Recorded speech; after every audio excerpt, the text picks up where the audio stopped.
Hapon po, Vice Mayor Amos Rivera.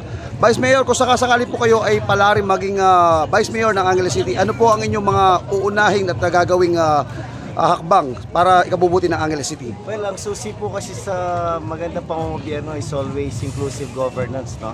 And in the promotion of transparency and accountability, as the presiding officer po ng Sangguniang, we will be live streaming po, no? Yung committee hearings and regular session ng Sangguniang para po yung mga tao sa Angeles, kahit nasa bahay lang po sila or nasa work, pwede po nilang malaman, no? In the comfort of their place po, no?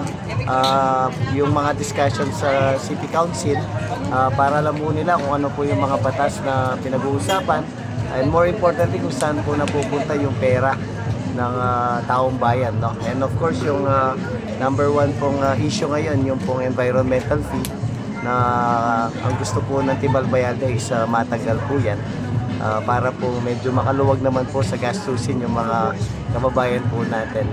And of course, para po naman magkaroon po ng mga nakakausap na 10 councilors po ang mga pumupunta sa Sangguniang, I will be appointing every day po a councilor of the day na naka-duty po sa opisina namin.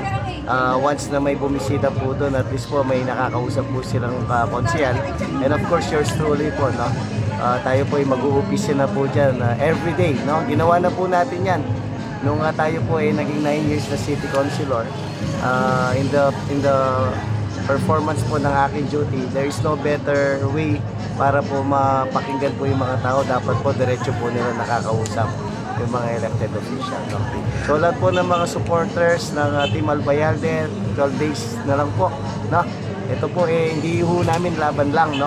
Laban po natin lahat ito, and kindly include us in your prayers. And of course, may 12 days pa po, no? Let us continue campaigning harder, no? Dahil po ito para po sa tunay at makabuluhang pagbabago po, no? Again, on behalf of Team Albayalde, ito po ang inyong man of service, no? Number 1 po sa balota, Amos Rivera po. Vice, alam natin ang Angeles City ay Duterte City to, talagang baluarte ng mga Duterte. Ano po ang mensahe niyo po para kay dating Pangulong Rodrigo Roa Duterte? Well, number 1 po, no, nagpapasalamat po kami sa inyong iambag, no, sa ating bayan, inang bayan, at sa mga lahat po ng mga nagawa niyo po para po manatiling tahimik, payapa, no, at may liderato nung kayo po naging ating Pangulo. And para po sa akin, pinagdadasal po namin na swiftly po sana makabalik na po tayo sa bansa dito, dahil alam naman po natin may halong politika po yung nangyari dyan. And bilang dating Pangulo po, no, rightfully so, na may mga privileges po tayo na binigay ng batas para sa inyo, at ang ating dasal po makabalik na po kayo sa bansa natin para po yung mga naghihintay po na milyon-milyon na Pilipino makita na po kayo in the flesh, no?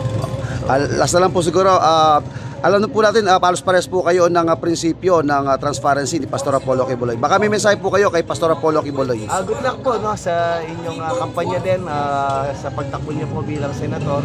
And malilinis naman po lahat yan once na pinalag po lahat tayo, binigyan po tayo ng mandato para maglingkod. Lahat po yan, lahat po ng mga nangyayari sa kasalukuyan po, mag-iiba po yan.